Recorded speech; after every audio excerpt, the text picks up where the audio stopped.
사랑과 은혜가 많으신 하나님, 이 시간 우리를 부르시고 또 하나님의 말씀을 들을 수 있게 하시니 감사합니다.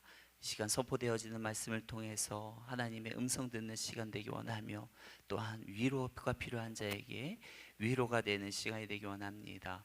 주여, 이 말씀 전하는 자를 붙들어 주시옵시고 정말 하나님의 말씀만 온전히 전할 수 있도록 인도하여 주옵소서.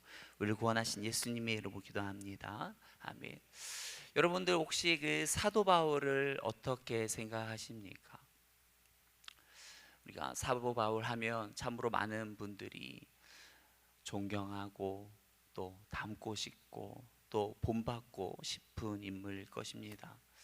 그래서 어쩌면 여러분들 가운데 한 번뿐인 인생, 나도 사도 바울처럼 하나님께 쓰임받고 싶다라는 생각 다들 한 번쯤은 해보신 적도 있었을 것입니다. 우리가 정말 그러한 마음과 그러한 생각을 해봤다면 오늘 사도 바울이 이 복음지에서 전한 이 설교의 내용을 우리가 한번 관심을 갖고 귀를 기울여 볼 필요가 있습니다. 혹시 지도를 띄워줄 수 있습니까? 네. 이게 이제 1차 전도 여행의 이제 지도인데요. 1차 전도 여행을 보게 되면 저기 위에부터 보시면 비시디아, 안디옥, 이고니온, 루스트라, 이렇게 더베까지 갔다가 다시 이제 역순으로 이제 쭉 돌아오는 모습을 우리가 볼 수가 있습니다. 그렇게 다시 역순으로 돌아가면서요, 자신들이 이제 자기가 복음을 전했던 도시를 방문하면서 다시 그들의 믿음을 강화하고 격려하고 기도자를 세우는 그러한 역할들을 감당했었는데, 이 사도 바울이 다시 돌아와서 그들에게 어떠한 말씀을 전했는가, 그 내용이 오늘 이제 본문에 나옵니다. 자, 22절 말씀 같이 한번 읽어보도록 하겠습니다. 제자들의 마음을 굳게 하여 이 믿음에 머물러 있으라 권하고, 또 우리가 하나님 나라에 들어가려면 많은 환난을 겪어야 할 것이라 하고, 여기 마지막에 보시면요, 이렇게 나와 있어요. 우리가 하나님 나라에 들어가려면 뭐를 겪어야 됩니까? 많은 환난입니다. 그냥 환난이 아니고 많은 환난이에요. 많은 환난이에요. 이 말은요, 이 사도 바울의 경험에서 나온 그런 말씀입니다. 우리가 알다시피 사도 바울은요, 굉장히 어떤 신약의 절반 이상을 쓸 정도로 어떤 지적인 능력도 있고, 또 그 누구보다 열정이 많아서 정말 당시 유대인들의 편견을 깨고 이방인들에게 찾아가서 복음을 전하고 정말 수많은 어떤 이방의 교회를 세우지 않았습니까? 그러나 그런 바울도요, 가는 곳마다 참으로 많은 고난과 핍박과 환난을 겪어야만 했습니다. 먼저 그는요, 여러 가지 육체의 질병을 시달렸었는데, 그가 활동했던 지역들이 이 지중해성 기후가 있는 곳이다 보니까 바로 이 말라리아라든지 풍토병과 같은 그런 것들이 흔했습니다. 그러다 보니까 아무래도 이 사도 바울이 그곳에 사역했으니까 그도 말라리아나 이런 풍토병으로 고생하지 않았을까라고 추측을 합니다. 또 어떤 사람은요, 바울이 다메섹 동상에서 강한 빛이 하늘에서 오죠. 그리고 그 빛 때문에 이 바울의 눈이 약간 안 좋진 않았을까라는 또 추측을 하기도 합니다. 또 바울이 육체적 가시라는 표현을 쓰는데, 이것이 바로 혹시 간질은 아닐까라고 추측을 하기도 하죠. 아무튼 바울이 여러 차례 자신이 어떤 병에 걸렸고 약하다라는 표현을 쓰는 것을 볼 때, 그가 어떠한 질병에 걸려서 그에게 오랫동안 고통을 주었다는 것은 확실합니다. 여기에 더해 사도 바울에게 고통을 주는 일이 발생하는데, 그게 바로 사람의 문제입니다. 늘 우리도 보면 사람 문제 때문에 아픔을 겪고 고통을 겪고 하지 않습니까? 사도 바울도 마찬가지였어요. 이 바울과 이 바나바가 1차 전도 여행을 떠날 때 보면 우리는 그냥 바울과 바나바가 떠났다라고 생각할지 모르지만, 바울과 바나바가 아니죠. 3명이 떠납니다. 그 세 번째 사람이 누구인가 하면 바로 마가라는 요한입니다. 우리는 흔히 마가 요한이라고 부르는 그 인물이죠. 우리가 마가 요한 하면요, 유명한 것이 마가의 다락방이 유명하죠. 예수님께서 그 마가의 다락방에서 그 최후의 만찬도 하시고요, 또 오순절의 성령 강림도 바로 이 마가의 다락방에서 일어날 정도로 이 마가 요한은요, 부유한 집에서 태어난 아주 그런 귀한 도련님이었습니다. 그런데 그런 마가가 그런 부유한 집에서 오냐오냐 하면서 커서 그런지 이 선교 여행을 함께 떠나서 왔다가 유대인들의 박해도 심하고 선교지가 쉽지 않다 보니까 그만 선교 여행을 하다가 나 여기까지만 하고 갈래요 하고 그냥 그만 돌아가 버리고 맙니다. 그리고 이것이 바울에게 아주 큰 타격이 되었습니다. 안 그래도 지금 몸이 안 좋고요, 마음은 어지러운데 이 동행하던 사람 중에 한 사람이 이 떨어져 나가서 도망가는 이 사건은요, 그에게 아주 큰 어떤 실망감과 큰 섭섭함을 주었을 것입니다. 이 일로 그래서인지요, 나중에 어떻습니까? 1차 전도 여행 이후에 2차 여행을 떠나려고 할 때 이 마가 요한을 데리고 갈지 말지의 문제를 놓고 바울과 바나바가 크게 다투는 일이 일어나지 않습니까? 바나바는 데려가자, 이번에는 잘할 거다, 데려가자 라고 하는데 바울은 에이, 한번 그런 사람은 또 그런다 하면서 절대 데려갈 수 없다 라고 말하는 것이 그냥 단순히 언쟁을 넘어서 이것이 큰 싸움이 되어 가지고 아예 이 두 사람이 갈라지는 사건이 벌어지기도 합니다. 이 모습을 볼 때 이 마가 요한이 떠난 것이 이 바울에게 얼마나 큰 상처를 주었는지 또 알 수 있는 대목이기도 합니다. 그런데 바울의 고난이 여기서 끝난 것이 아닙니다. 그는 가는 곳마다 유대인들의 반대를 받았습니다. 저자는 동족들의 전통을 무너뜨린 사람이다, 민족의 반역자다, 로마 제국을 어떤 좀먹는 연병과 같은 사람이다 라고 하면서 유대인들이 가는 곳마다 쫓아다니면서 그를 모함하고 그 쫓아내는 그런 일들을 계속했습니다. 이 사도 바울이요, 이 오늘 본문에 나오는 이 설교를 하기 전에 이 루스드라에서 어떤 끔찍한 일을 당했는가 하면요, 이 유대인들의 이 사주를 받아서요 돌에 맞아 거의 죽게 되었습니다.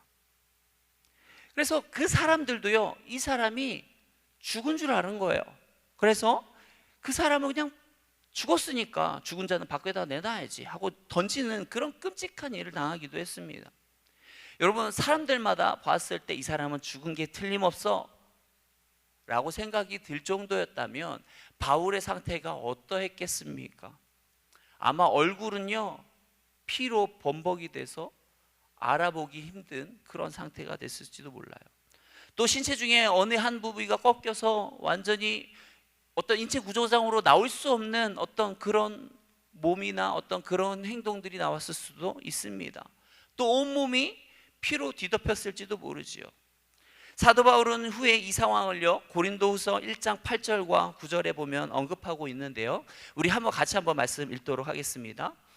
형제들아, 우리가 아시아에서 당한 환난을 너희가 모르기를 원하지 아니하노니 힘에 겹도록 심한 고난을 당하여 살 소망까지 끊어지고 우리는 우리 자신이 사형 선고를 받은 줄 알았으니. 아멘. 여기 보시면 우리는 우리 자신이 사형 선고를 받은 줄 알았다. 사도 바울도 어때요? 내가 오늘 이렇게 죽는구나, 내가 오늘 이렇게 죽는구나 라고 생각이 들 정도였다고 합니다. 그뿐입니까? 사도 바울이 당한 고난이 그뿐이에요? 고린도후서 11장 23절 27절 그가 이제 그 사도 바울의 강한 고난을 막 이야기를 열거를 하고 있죠. 한번 말씀 한번 볼까요? 보면 가운데부터 볼게요. 옥에 갇히기도 더 많이 하고 매도 수없이 맞고 여러 번 죽을 뻔하였으니 유대인에게 40에서 하나 감한매를 5번 맞았으며 3번 태장으로 맞고 1번 돌로 맞고 3번 파선하고 일주야를 깊은 바다에서 지내고 여러 번 여행하면서 강의 위협과 강도의 위험과 동족의 위험과 이방인의 위험과 신의 위험과 광야의 위험과 바다의 위험과 거짓 형제의 위험을 당하고 또 수고하며 애쓰고 여러 번 자지 못하며 줄이며 목마르고 여러 번 굶고 춥고 헐벗었노라. 나중에 이런 교통을 겪었던 사도 바울이 갈라디아서를 쓰면서 또 이런 이야기를 합니다. 자, 이건 같이 한번 읽어봤으면 좋겠습니다. 갈라디아서 6장 17절 말씀입니다. 같이 읽겠습니다. 이후로는 누구든지 나를 괴롭게 하지 말라. 내가 내 몸에 예수의 흔적을 지니고 있노라. 여기 보면 내가 내 몸에 예수의 흔적을 지니고 있다. 이 흔적이라고 하는 게 뭐냐면 스티그마인데요, 낙인입니다. 그러니까 그 당시에 이 낙인이라고 하는 것이 노예나 짐승에게 이게 내 거야 라고 식별하기 위해서 불로 도장을 쫙 찍는 것 아닙니까? 소의 엉덩이에다가 불도장을 딱 찍어서 이게 우리 집 소야. 또 노예 몸에다가 딱 불도장을 찍어갖고 이게 내 노예야 라고 이렇게 했던 것처럼 나는 예수의 낙인이 찍혀있다. 그게 무슨 말이겠어요? 이런 복음을 전하면서 당한 상처의 흔적들이 내 몸에 남아 있다라는 거예요. 여러분, 루스드라에서 복음을 전할 때 이 박해를 받고 돌에 맞았잖아요. 여러분, 머리에 돌을 맞으면 이게 상처가 나죠. 그러면 어떻게 뭐가 생길까요? 머리에 흉터, 땜빵이 생겨요. 땜빵. 그걸로 인해서 땜빵이 생겨서 야 봐라, 이게 내 예수의 흔적이다 하면서 자신에게 있는 머리에 있는 땜빵을 보여주고요. 또 그가 이 돌에 맞아서 얼굴에 맞다 보니까 이가 부러졌을지도 모릅니다. 그래서 말하다가 보면 발음이 샜을 수도 있어요. 봐라, 이게 내가 이 예수의 흔적이다 라고 했을 수도 있죠. 또 아니면 어디가 찢기고 부러져서 제대로 치료받지 못해서 눈에 띄게 봐라, 여기 이 상처 있지 않냐, 이게 바로 예수의 흔적이다 라고 아마 말했을지도 모르겠습니다. 저와 여러분들에게는 예수님의 어떤 흔적이 남아 있습니까?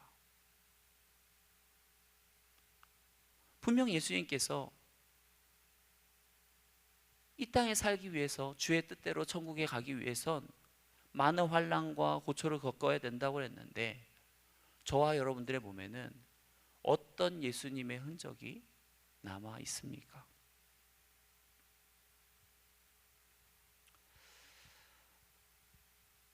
참으로 이러한 모습들은요, 바울만이 아니었어요. 그 시대를 사는 초대교인들에게 어떤 흔하게 있는 그런 모습이었습니다.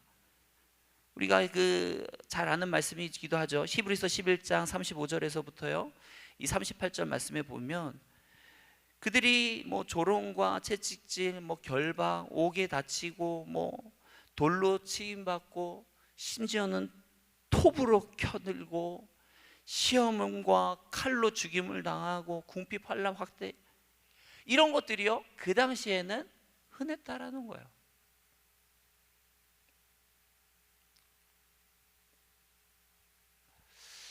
여러분, 이러한 어떤 사도 바울이라든지 초대교인들의 모습을 생각하면 우리가 당하는 환난은 아무것도 아니죠.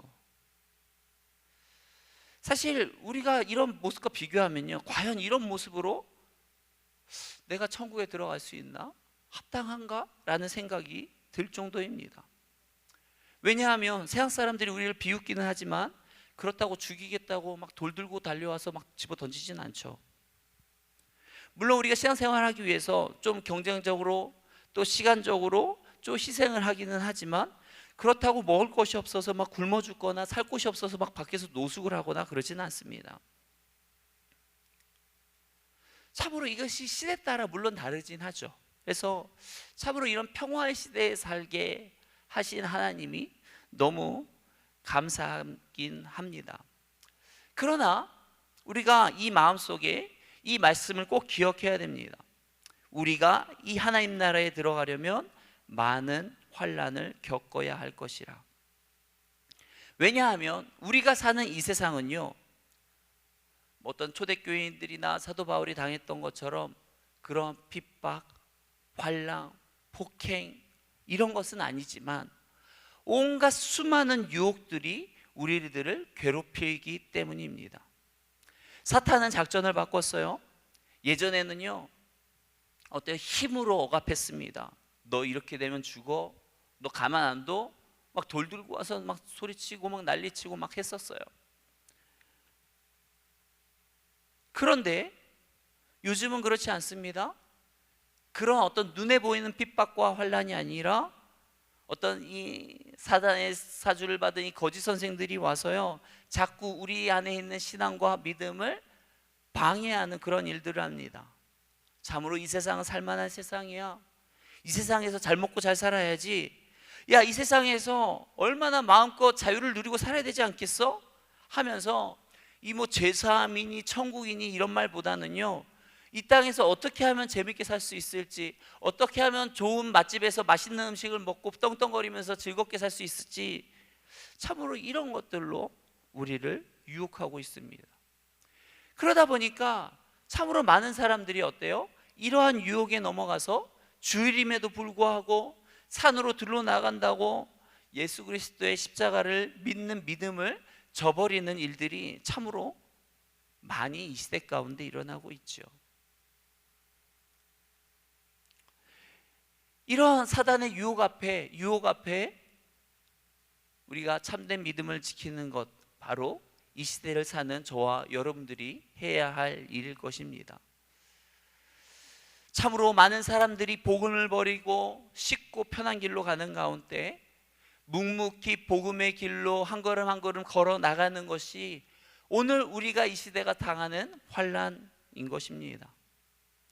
참으로 이 시대 가운데에서 참된 복음을 선포하고요, 참된 믿음을 지키는 것이, 그리고 교회를 위해서 희생하고 헌신하는 것이 바로 우리가 당하는 이 시대의 환난일 것입니다.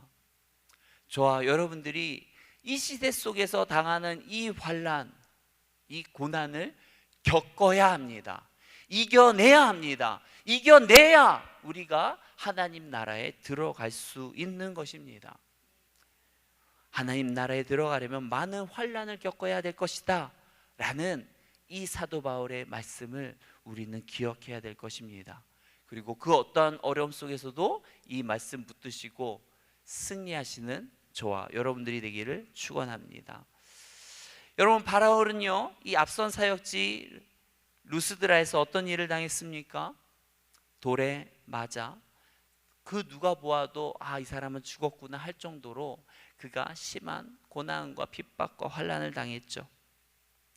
여러분들이 만일 그러한 돌에 맞는 이런 심각한 어떠한 상황 가운데 내려갔다면 여러분들은 어떻게 하시겠습니까?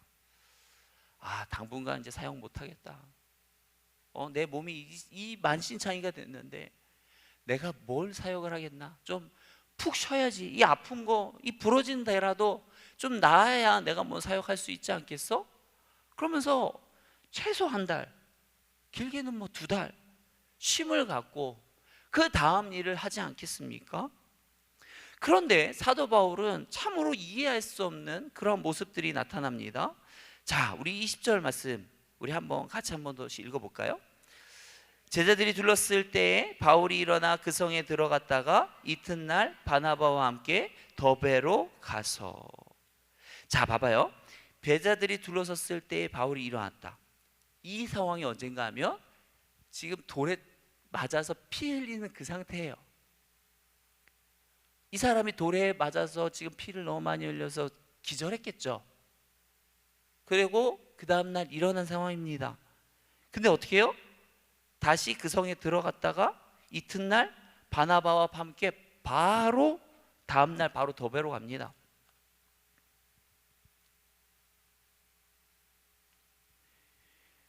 거의 죽기 직전까지 지금 돌에 맞은 상황입니다.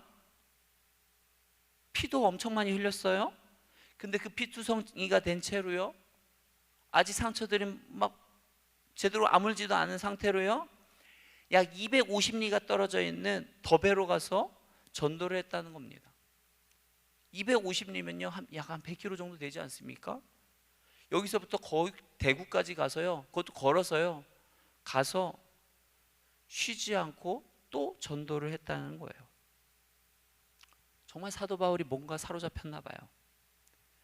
그렇게 죽도록 지금 돌에 맞아 죽게 되었는데, 그것도 전도하다가 그렇게 됐는데 또 다시 전도할 마음이 생겨서 어때요? 쉬지도 않고 그 다음날 바로 일어나서 더베로 갔어요. 그리고 그렇게 더베 사역을 마치고 또 어디로 가는가 하면요, 다시 한번 지도를 보여주실 수 있을까요? 보면 더베를 갔다가 다시 어디로 갑니까? 루스드라, 이고니온, 안디옥을 가는데, 이 루스드라가 어떤 지역이에요? 돌 던져서 죽을 뻔했던 그 지역이에요. 피투성이가 된 채로 100km를 가서 더베 지역 가서 사역했어요. 그리고 더베 지역 사역 끝나고 다시 어디로 왔다고요? 나를 돌을 던져서 죽일 뻔했던 그 루스디아 지역으로 다시 들어갑니다.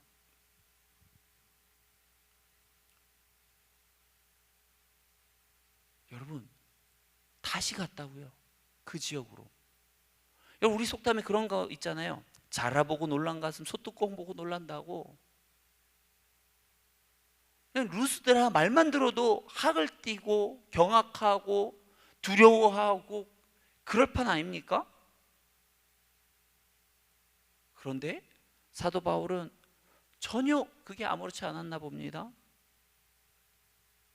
그리고 그냥 자신이 가야 되는, 자신이 뿌린 그 복음의 씨앗들이 잘 정착할 수 있도록 그들을 격려하고, 또한 그들에게 또 다음 어떤 이끌어갈 어떤 지도자를 세우는 일이 너무나도 중요했습니다.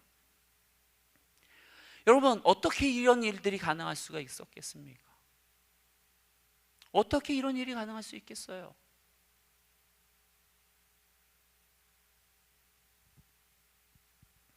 물론 사도 바울이 어떤 사명감이 대단해서, 열정이 대단해서 그럴 수도 있겠지만, 이 모든 것이요, 성령님의 도우심이 있었기 때문에 그가 결코 좌절하지 않고 나아갈 수가 있었던 것입니다. 자, 오늘 본문 27절 말씀에 보면 그가 이 안디옥 교회로 돌아가서 보고한 내용을 우리가 주목해서 보시기 바랍니다. 27절 말씀 우리 같이 한번 읽어보겠습니다. 그들이 이르러 교회를 모아 하나님이 함께 행하신 모든 일과 이방인들에게 믿음의 여신 것을 보고하고, 여기서 봐봐요. 그들을 모아서 뭐라고 말해요? 하나님이 함께 행하신 모든 일과. 그가 그렇게 피투성이 된 채로 조금 몸이 회복된 다음에 어떻게 다시 자기에게 돌을 던졌던 루스드라 지역으로 들어가서 복음을 전할 수 있었습니까? 하나님이 함께 하셨기 때문에. 성령님이 그와 늘 함께 하시면서 그를 돕고 계셨기 때문에 그가 그렇게 할 수 있었다라고 그가 말하는 겁니다. 그는 지금 비록 내가 돌에 맞아 죽을 지경이 되었지만 마음의 확신이 있었던 거예요. 아, 전도가 되는구나. 정말 이방인들이 복음만 들으면 하나님께 돌아온다, 이러한 확신이 있었기 때문에 그가 나갈 수가 있었던 거예요. 왜요? 그가 먼저 경험했잖아요. 절대 변하지 않았던 것 같았던 자신의 생각이 변하고, 마인드가 변하고, 생각이 변하면서 그가 변하지 않았습니까? 그러면서 그가 돌아오면서요, 이 장로들을 세웁니다. 이 장로들은 오늘날로 말하면 목회자죠. 목회자들을 세우면서 이렇게 말합니다.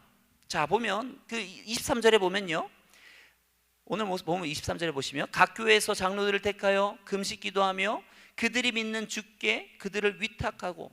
지금 보면 장로들을 택하여서 금식 기도하면서 그들에게 그 교회, 자신이 세웠던 교회를 의탁합니다. 너희들이 하십시오. 당신들이 지금 이 일군 이곳을 말씀으로 또 성령 충만하여서 하나님 의지하면서 잘 읽어가시기 바랍니다. 사실 이 바울이요 맡기는, 이 장로들에게 맡기는 교회는 어떤 교회입니까? 바울이 돌에 맞은 교회예요. 핍박이 있는 교회고요, 환란이 있는 교회입니다. 쉽고 막 잘 돌아가는 교회가 아니에요. 그런데 뭐 그 장로들이 뭐 어떤 신학교를 다니고 막 그런 상태입니까? 아니요, 그렇지 않아요. 이웃에 어떤 뭐 믿는 자라도 많아가지고 서로 막 협력할 수 있는 그런 교회들입니까? 아니요, 그렇지 않습니다. 굉장히 상황이 열악하고 좋지 않은 그런 교회예요. 그런데 그런 교회를, 장로를 세우고 그 교회를 운영할 것을 맡기고 있습니다. 사도 바울이 그 장로들을 세우고 그 교회들을 맡기는 이유가 그들이 뛰어나서 훌륭해서 믿음이 좋아서가 아닙니다. 그들은 초신자에 불과해요. 그렇지만 그들에게 어떤 이 핍박받는 교회를 세우고 그들에게 맡길 수 있었던 이유가 무엇입니까? 23절 마지막 부분에 보면 그 정답이 나옵니다. 주께 그들을 위탁하고. 하나님께 그들을 위탁하는 겁니다. 하나님이 그들을 돕기를 바라며 구하며 나가는 거예요. 왜요? 지금 이 선교 역사 가운데에는 나에게 지금 성령님이 이렇게 강하게 역사하고 계신데, 그 강하게 역사하시는 성령님께서 이들도 강하게 붙들어 주시고 이끌어 가실 것을 믿고 맡기는 것입니다. 그러니까 연약한 인간에게 맡긴 게 아니라 우리와 함께 하시고 역사하고 계시는 놀라운 능력이 하나님께 맡기고 있는 것입니다. 이처럼 사도 바울이 사명을 감당하면서 너무나 무모할 정도로 그의 사명을 감당할 수 있었던 이유는 바로 그와 함께 하시는 하나님을 믿고 하나님께 모든 것들을 맡겼기 때문에 감당했던 것입니다. 이런 확신 속에서 바울은요, 빌립보서에서 이렇게 고백합니다. 빌립보서 1장 6절 말씀입니다. 우리 같이 한번 읽어보죠. 너희 속에 착한 일을 시작하신 이가 그리스도 예수의 날까지 이루실 줄을 우리가 확신하노라. 너희 속에 착한 일을 시작하신 이가, 그분이 이 일을 이루실 것이다 라는 거예요. 내가 시작했으면 일 못 이루죠. 하지만 우리와 함께 하시는 그 착한 일을 진행하시는 그 성령 하나님께서 이 일을 진행하셨으니, 우리 인간적으로 보기에는 부족하고 연약하고 못났지만, 그러나 그 하나님이 우리의 사역을 책임지고 이끌어 갈 것을 믿음으로 고백하고 나아가는 것인 것입니다. 제가 책에서요, 양승원 씨가 쓴 글을 보았습니다. 이분이요, 복음을 전하기 위해서요, 그 경기도 화성시 앞바다에 있는 성감도라고 하는 섬으로 향하게 되었다고 합니다. 그 섬으로 가기 위해서요, 이 통통배를 1시간 정도 기다렸다가 겨우 타고 이제 배를 타고 가게 되어지는데, 이 배를 타고 이제 섬으로 가다가 이제 자꾸 화가 치밀어 오르는 일이 있었다고 합니다. 어떤 일인가 하면, 선장이 좀 배를 딱 탔으면 그냥 이렇게 반듯하게 쭉 가면 한 5분이면 갈 것 같은데, 이렇게 반듯하게 안 가고요, 자꾸 막 여기로 가다가 여기로 갔다가 여기로 갔다가 막 여기로 갔다가 자꾸 꺾는 거예요. 그러니까 5분이면 갈 거리를요, 한 45분, 50분 가까이 걸리더래요. 여러분, 배를 갖다가 자꾸 이렇게 좌우로 막 꺾고 막 하면서 막 끌고 가면 어떻겠어요? 멀미가 나겠죠. 멀미가 나고 막 짜증도 나고 막 이렇게 막 움직여지기도 하고 막 그러지 않겠습니까? 그래서 짜증이 막 나는 거를, 화를 막 낼까 하다가 겨우 간신히 참았다는 거예요. 그래서 간신히 이제 섬에서 도착해가지고 배에서 내린 다음에 왜 도대체 뭔 일이야? 왜 저렇게 운전한 거지? 하고 살펴보았더니 깜짝 놀랐다고 합니다. 왜 그런가 하니까 이곳이 서해잖아요. 서해다 보니까 썰물 때 이 갯벌들이 막 드러나 있는 거예요. 그러니까 이 선장은요, 어디에 물이 많다라는 것을 알고요, 그 물이 많은 곳들로 이렇게 톡톡톡톡 치면서 지나왔던 것입니다. 여러분, 만일 선장이 이렇게 만일 이렇게 지그재그로 이렇게 이끌지 않았다면 어떻게 됐을까요? 아마도 오다가 갯벌에 걸려가지고 어쩔 수 없이 배에서 내려서 그 물 속에 젖어가면서 갯벌을 걸어와야 되는, 한참을 걸어와야 되는 일들이 생겼을 수도 있겠죠. 저는 이 글을 읽으면서 이 선장이 마치 우리 하나님과 같다라는 생각이 들기도 했습니다. 그 배에 타고 있는 우리는 몰라요. 왜 하나님이 자꾸 인생을 이렇게 획획획획 꺾으시지? 왜 자꾸 우리의 인생을 이렇게 어렵게 하시지? 괴롭게 하시지? 어떨 때는 막 짜증도 납니다. 왜 이러는 거지? 눈에 보이는데 저렇게 그냥 뻗듯하게만 가면 될 것 같은데 왜 자꾸 이렇게 꺾으시는 거야? 그런데 우리 인생이 끝마치고 나서 그 뒤를 돌아보면 어떻게 될까요? 아마 놀라운 하나님의 역사를 보게 될 거예요. 아, 하나님이 이래저래 저래 돼서 우리의 삶 가운데 이러한 고난과 역경과 환난을 주셨구나. 그 환난의 길이, 고난의 길이, 역경의 길이 생명의 길이었구나 깨닫게 될 것입니다. 여러분, 우리가 말씀 따라 살아가는 길, 이 하나님 따라 살아가는 길이 분명 힘듭니다. 그러나 분명히 기억해야 될 것은, 단순히 힘들게만 했다면 사도 바울도 안 갔을 거예요. 못 갔을 겁니다. 그러나 그가 그 환난되고 고난이 있고 힘든 그 길을 갈 수 있었던 이유는 뭐예요? 먼저 하나님이 함께 하셨어요. 하나님이 은혜를 주셨고요, 힘을 주셨고요, 잘하고 있다 칭찬도 하시고요, 우리 이끌어갔기 때문에 가능한 줄 믿습니다. 우리도 마찬가지입니다. 이 험한 시대 속에서 남들은 다 배교하고 다 산으로들로 놀러가고 이 시대 가운데 노는 것이, 재밌게 사는 것이 최고다라고 말하는 시대 가운데, 돈 버는 것이 최고다라고 말하는 시대 가운데 우리가 믿음을 지키고 신앙을 지키고 복음을 전하고 살아갈 수 있는 그 근원은 내가 훌륭해서도 아니고요, 결국 우리와 함께 하시는 놀라운 성령님의 하나님의 은혜 때문인 줄 믿습니다. 그 하나님의 은혜 따라 가는 것이 행복한 삶이요, 또 그분의 은혜 따라 살아가는 것의 가운데 천국이 있는 줄 믿습니다. 저와 여러분들이 이 하나님 붙드시고 다른 데 보지 마시고 정말 묵묵히 하나님께서 허락하신 그 길들 걸어 나가시는 저와 여러분들의 삶이 되기를 축원합니다. 이 시간 우리 같이 기도하며 나가기 원합니다. 정말 하나님, 우리의 삶 가운데 어떤 또 환난과 고난이 있습니까? 그 어떤 환난과 고난, 지금 내 눈에는 몰라요. 왜 이런 환난이 주어지는지, 왜 이런 고통이 주어지는지 모릅니다. 하지만 우리의 선장 되시는 하나님께서 어련히 우리에게 좋은 것들을 허락하시겠습니까? 이유가 있습니다. 지금은 모르지만 이유가 있는 줄 믿습니다. 우리가 그 하나님을 믿고 또 견디고 우리 믿음으로 싸워 나갔으면 좋겠습니다. 이 시간 같이 통성으로 기도하며 나가겠습니다. 기도합니다. 사랑과 은혜가 많으신 하나님, 우리와 함께하여 주시옵소서.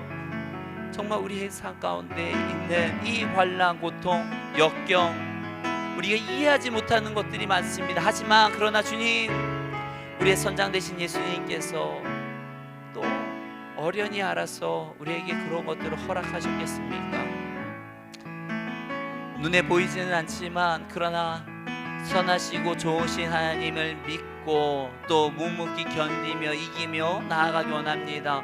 성령 하나님, 날마다 우리와 함께하여 주시옵시고 우리가 날마다 성령 충만하여져서 어떤 거 환난과 핍박과 고난이 온다 할지라도 이겨내게 하시고 승리하게 하시고 정말 하나님을 드러내는 인생들 되게 하여 주시옵소서.